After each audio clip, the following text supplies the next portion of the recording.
Today on the WhereTraveler Podcast, our hostess Teresa Rodriguez talks with Austin Scott. Austin is an actor, singer, dancer who plays the lead role of Alexander Hamilton in Lin-Manuel Miranda's gargantuan hit Hamilton. It is the starring role in the hottest play on Broadway, and Austin has landed it in his 20s. In Teresa's conversation with him, you will clearly get the sense that he is just getting started on a career about which any fan of the theater can get excited.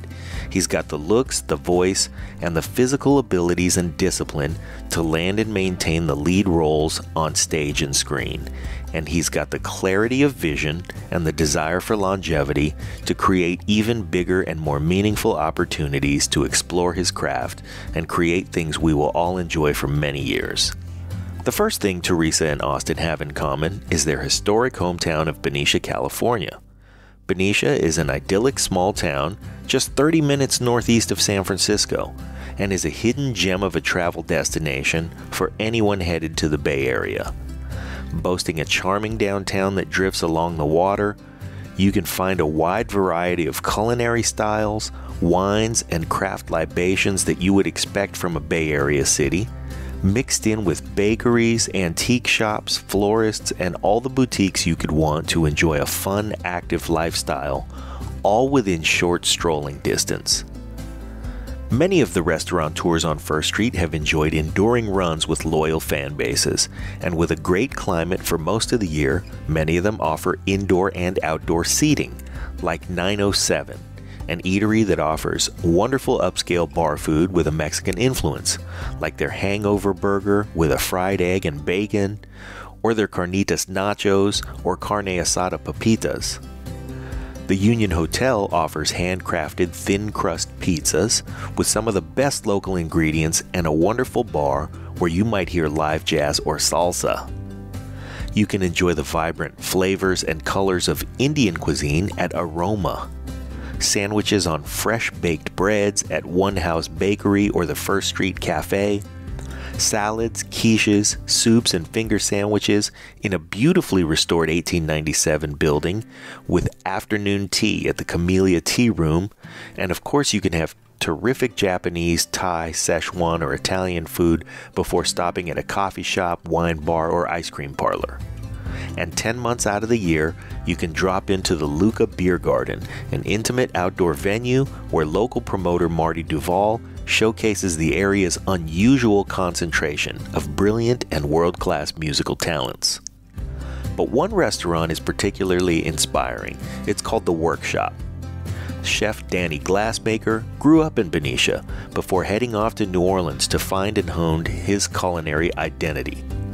Training in restaurants like Commander's Palace and learning the greatest Cajun and Creole recipes and techniques, Danny eventually returned to Benicia, married his high school sweetheart, and together they offer the best in the foods that make New Orleans special, right here in California.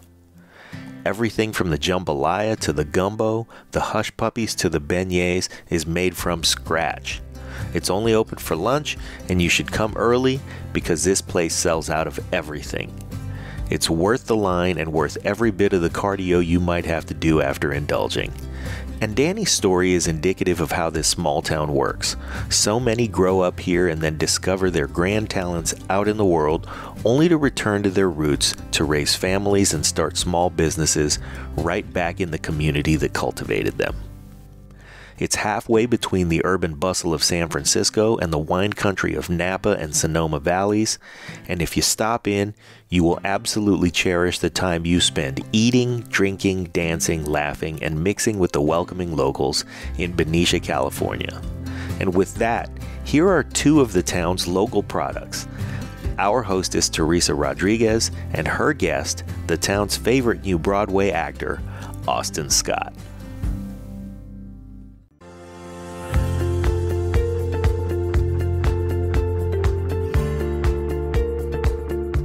You're listening to the WhereTraveler Podcast, the audio companion for WhereTraveler magazine in print and online. For more information, go to wheretraveler.com.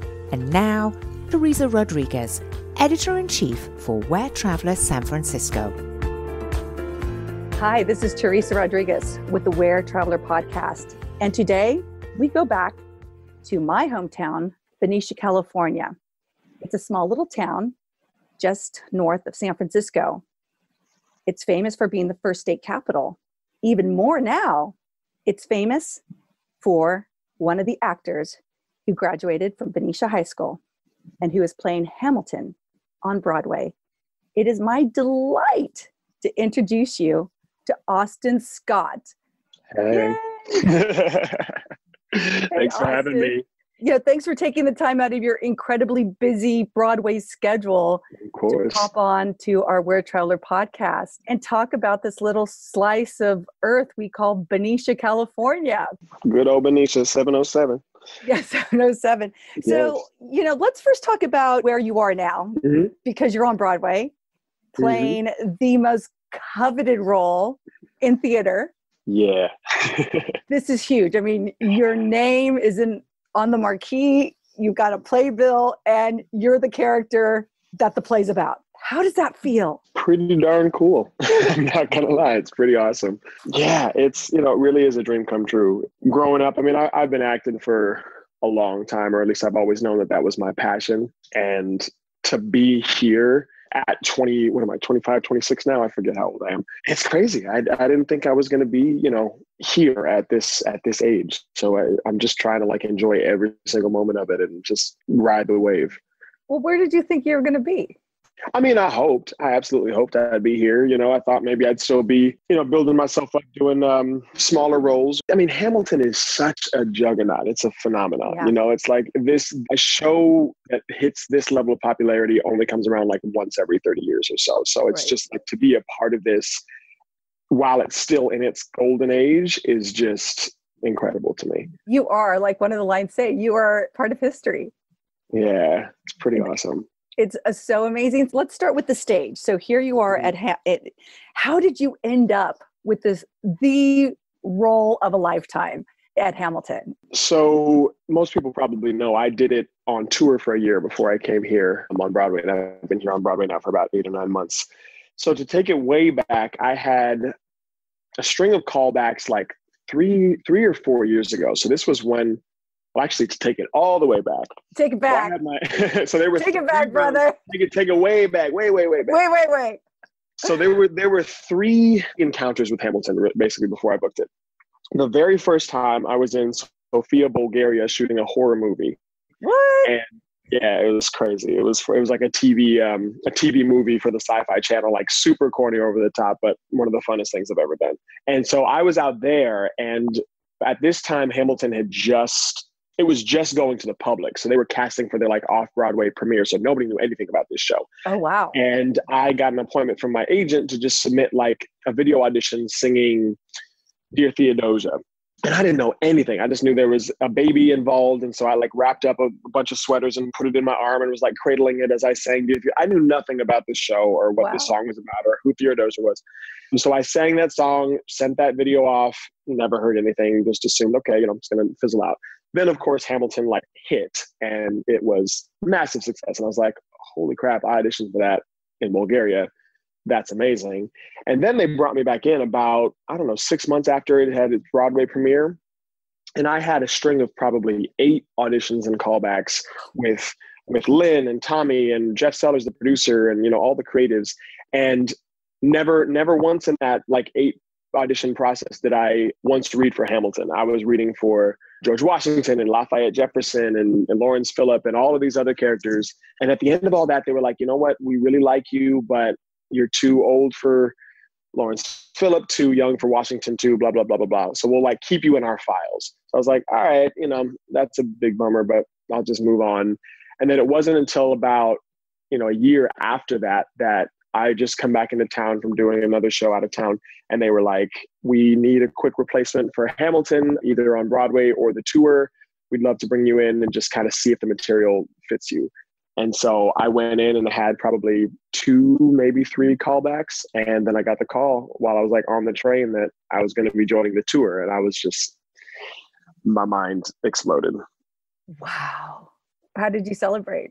See, I couldn't do too much because they told me about 3 or 4 months before I was joining the company.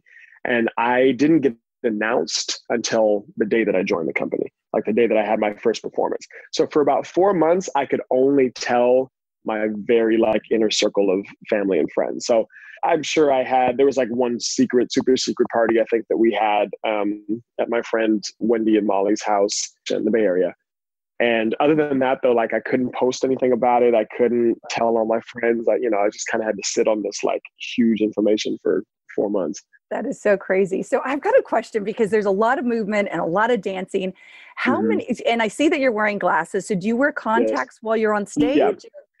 I do, except for one time. There was one time on tour when I got like some kind of, my eyelid got infected or something. I don't know. It was gross.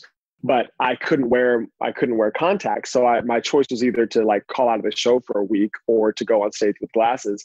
So luckily I had this pair of like wire rim glasses, and we like sent it up the chain to the creatives and Lin, and we were like, is it okay if he wears these glasses on stage for a week? And they approved them, and I became the only person to ever play Hamilton wearing glasses on stage. So as far as I know, I'm still the only person. So how much is Lin involved with the whole process now with you and your direction? Yeah, he doesn't give any direction. He's purely kind of like a producer and like a spectator at this point. The other creatives, so there's Tommy Kail, who was the original director, Alex Lacamoire, who did all the orchestrations and the music, and Andy Blankenbuehler, who did the choreography. They stop in pretty frequently, and we'll have like 4-hour rehearsals where they just kind of clean and tighten and everything like that. Lin, his vibe is more like he'll just show up here and sleep on the couch for a couple hours during the show, and then he'll come out and do the Broadway Cares collection speech at the end, or he just kind of stops by and like will like surprise you in the wings in the middle of a show. Wow. For no reason, and then leave. Like that's more what he does. But he's a great guy, and super busy but super fun. So yeah, let's talk about busy, because you're on Broadway. What's like? Can you tell us what your daily schedule's like? Because I can't even imagine what you do in a day. Yeah, I mean, so it varies. It's like I've got kind of a consistent, like I've got like 5 or 6 consistent things that I do every day, but then I leave open time for auditions and meetings and things like that. But I wake up, I drink a ton of water because I have to be crazy hydrated to do this show. Put like electrolyte tablets in it and all that. I make breakfast. I do these like PT exercises because let me tell you, it takes so much time and effort just to like keep my body together for this show. We're running around upstairs and dancing and carrying huge heavy swords and slinging things around. Like, it's intense. So I've got, like 20 minutes of PT exercises that I do every morning. And then, usually I'll read, I'll eat breakfast. And then if I don't have 2 shows that day, if I only have 1 show later, then I usually have either a PT appointment at some point during the day, or I go to the gym, or I have a voice lesson, or I have a meeting with a voice doctor to like check out my voice, and or I have a massage. Like there's it's kind of like a choose your own destiny, and I pick from this pot of self-care things that I do whenever I have time. But it's I would say like probably 80 to 90% of my time not spent on stage is spent either like keeping my body together and, engaging in self-care, or having meetings and stuff and, working on other projects outside, or setting up the next gig and, things like that. So it's a full-time job for sure. It sounds like it. So are you in a relationship at all? I am. Yeah. I have a girlfriend, Alexa. Yeah. So that's a sliver of your life as well. Is she in Broadway as well? She's an actor. She's a performer. She's not on Broadway right now, but she just came back from a gig out of town not too long ago, and we actually just moved in together. So that was, thank you. Yeah, it's a big event in my life. She is my rock. She's like having, being able to come home to her and like having her support through all the craziness is, we hold each other up for sure. That's awesome. And I think too, for people who haven't seen Hamilton, it's a long show. It's 3 hours that you are dancing and running around and jumping on stage. Yeah. And so what time do you come home at night? So it depends on if I have guests, which most shows I have guests afterwards because everyone loves Hamilton. The show can either get out at 11 or 10, depending on the day of the week.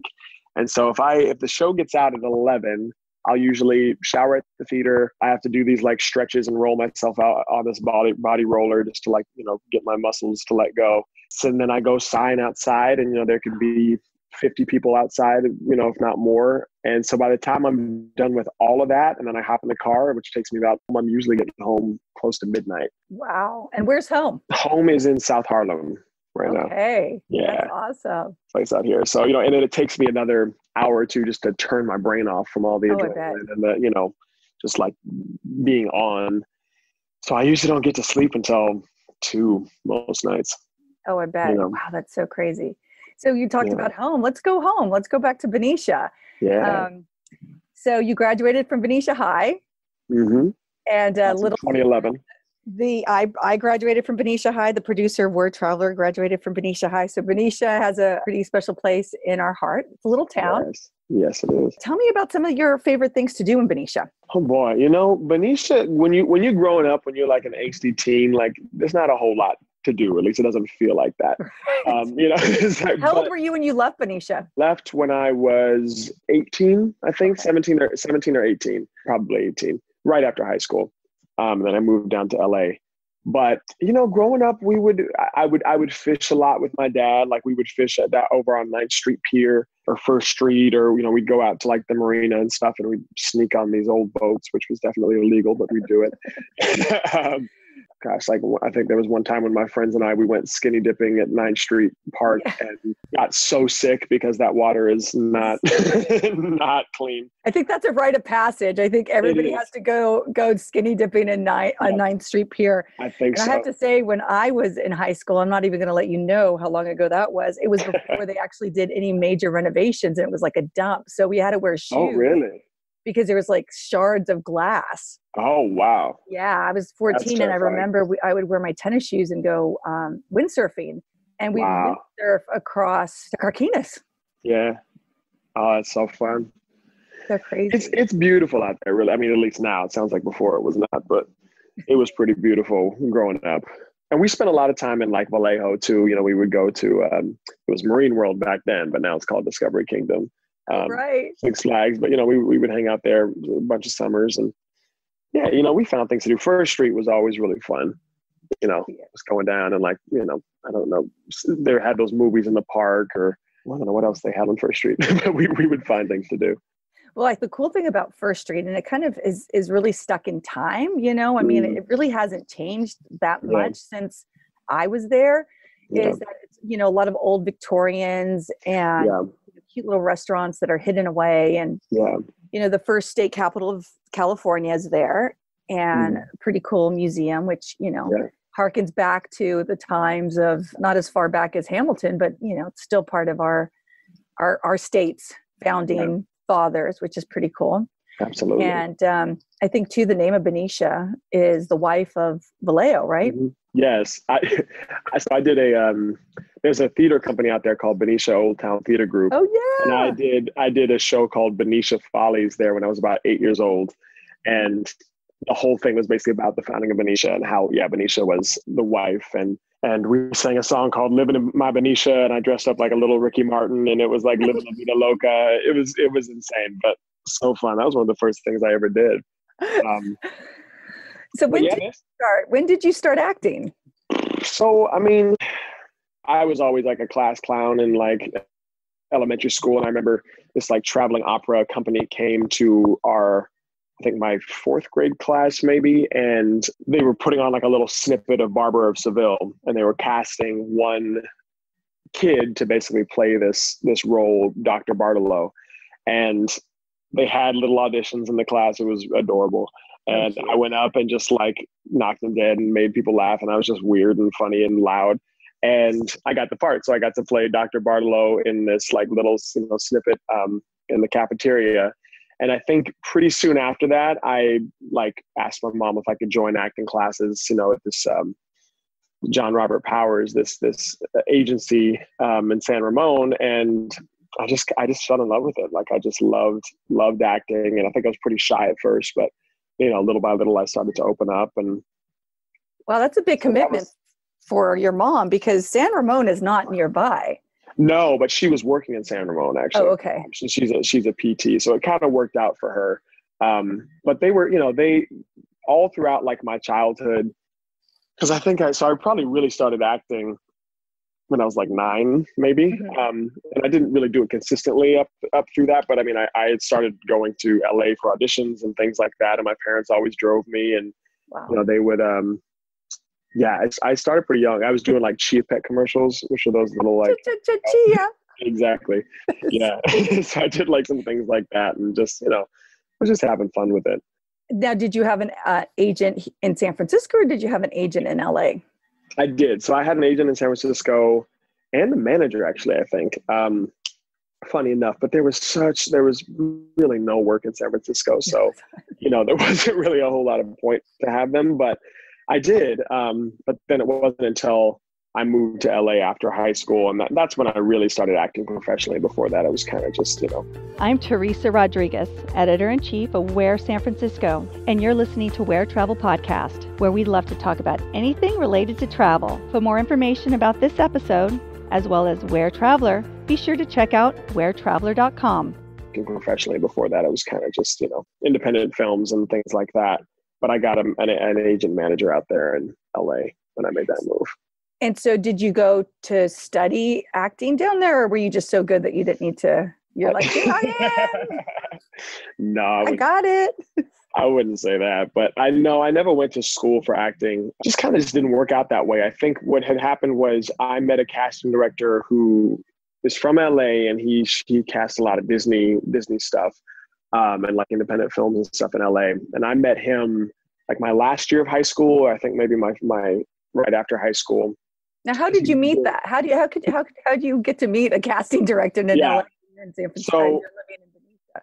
So my acting and vocal coach growing up in the Bay Area is Bettina Devin, and she puts on these casting director workshops for local actors and artists where she like invites casting directors and whatnot and directors. So I met him through one of those workshops. And afterwards, he was just kind of like, I really like your work. I'd love to take you to LA and, you know, see if we can get you set up with, you know, a professional manager and agent out there. And so I just kind of went straight to LA. I think I spent maybe a semester or two at San Francisco State just doing general education stuff. But yeah, when I moved to LA, I just kind of jumped in, and I wasn't training so much. I didn't really start training again until I moved to New York about 2 years later.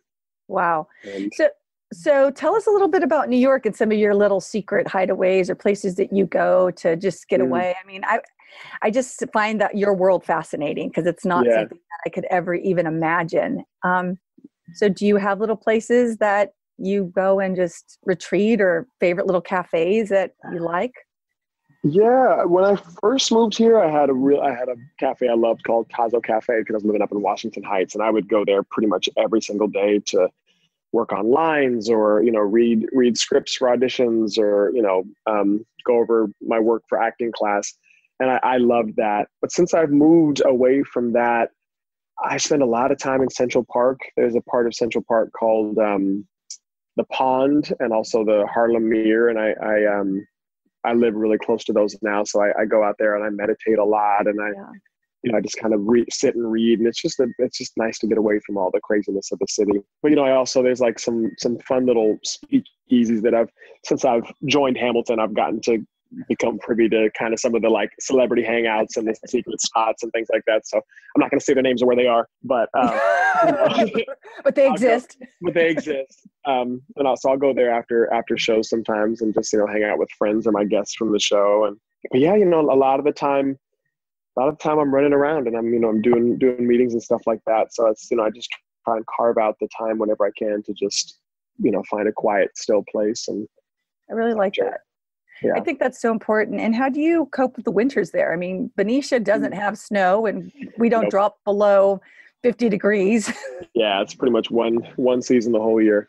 I'm getting used to it. I mean, when I first moved here, I think I moved here to do a show off Broadway called One Day. And when I moved here, it was the coldest winter in 50 years, I think they said. So it was super intense. And I was just a little California boy. I didn't know what, you know, I was all bundled up, and you could only see like little slits for eyes. And I was freezing cold. But I've gotten used to it a little bit, because it's, you know, the last couple winters actually have not been super terrible. Global warming. Excuse me. But what? That doesn't exist. They haven't been crazy. So, you know, I feel like I've gotten kind of a gentle introduction to it, and I'm pretty used to it now. I've got my, you know, my winter coats and all my stuff in storage that come out when the time is here. Yeah. Can you tell our listeners, give them some sage words of wisdom, like how you found your dream and how you captured it? Because I think that what you've accomplished it's pretty phenomenal. Thank you. And I love the fact that you say that you find a still space to meditate. Meditation is the key for me as well. Yeah. What are some of the other practices or, just advice or even wisdom that you can share?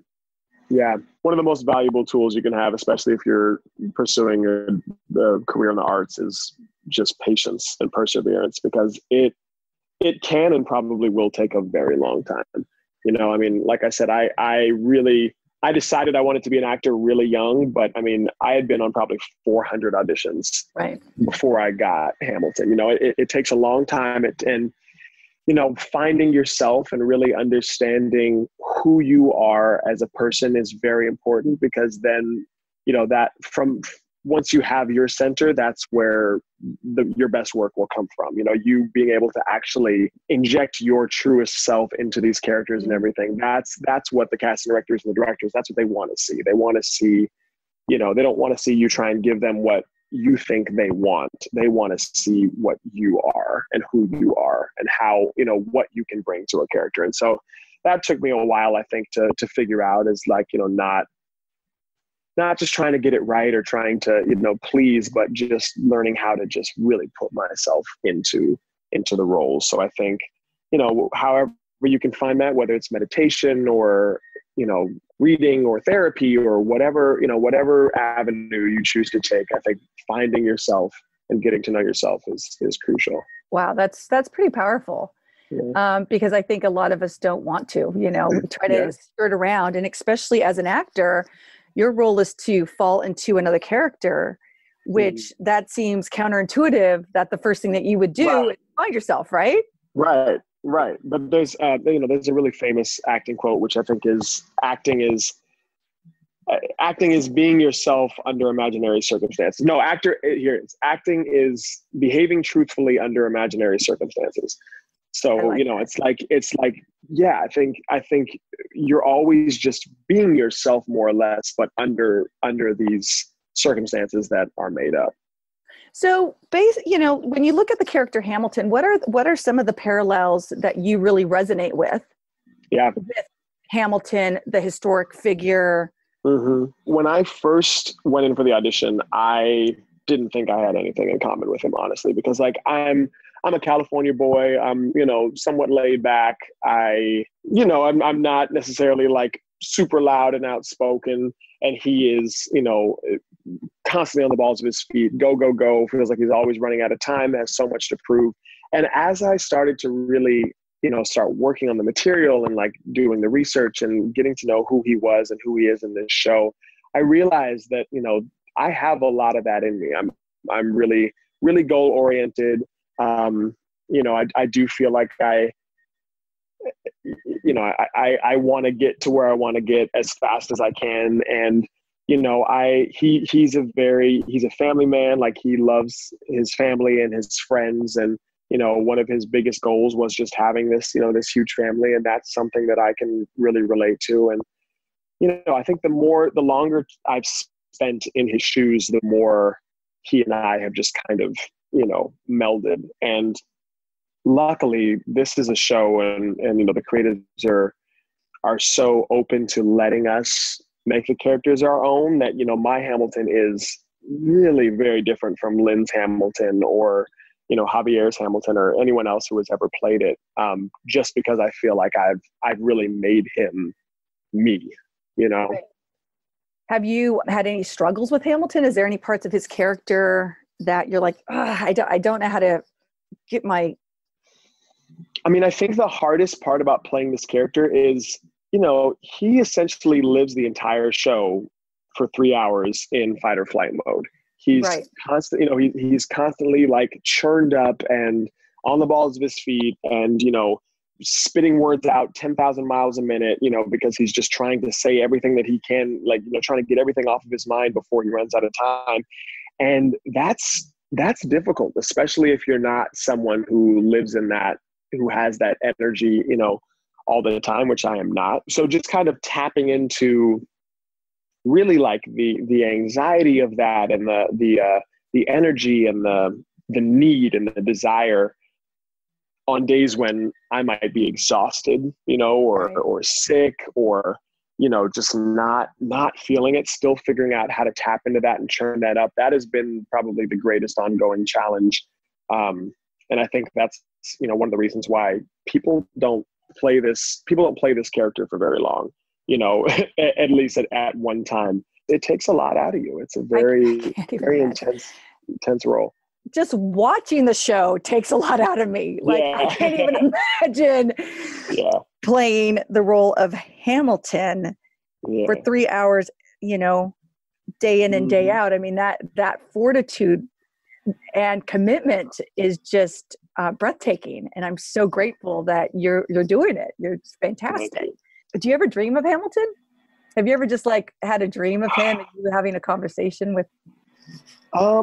If I had not so much a conversation with him. I think I'll have daydreams sometimes where I'm on stage and I'll feel like his presence almost. And I'm not even someone who necessarily believes in, ghosts or spirits that much, but I swear sometimes I can feel his energy around here, because there's a moment at the very end of the show where, Hamilton has died, spoiler alert.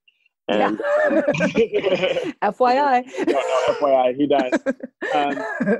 Hamilton has died, and he's kind of bringing Eliza to the light, at the very end of the show. And he just kind of shows, she's talking about, will they tell your story? And, have I done enough? Will they tell my story? And he just kind of shows her, all of what they've done.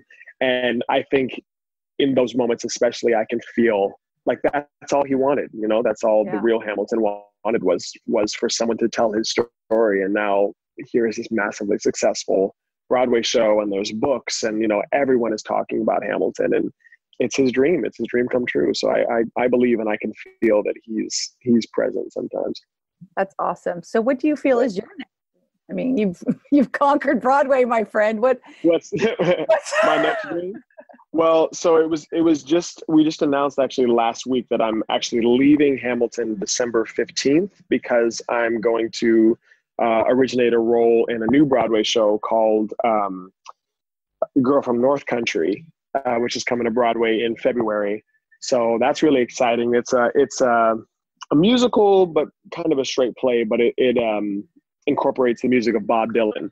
So that's really fun. I get to sing Bob Dylan's music for a while. So that's really exciting because Hamilton is incredible, and I'm really gonna, miss it for the time that I'm gone. But the chance to originate a role and, really build something from the ground up is really exciting to me. So I'm excited to get a chance to do that. Well, that is I'm super excited about that. I'm going to have to get myself out to New York to see your performance. Yeah, it's going to be good. Yeah, I read about the Bob Dylan, and I wanted that. I thought that would be awesome. If you could share that, can you let our listeners know where this next role will take place? Yes. So we'll be at the Belasco Theater. Previews start February 6th, I believe, and we open officially on March 6th. And it'll be at the Belasco Theater on Broadway in New York. Oh my gosh. Well, Austin, I am so grateful for your time.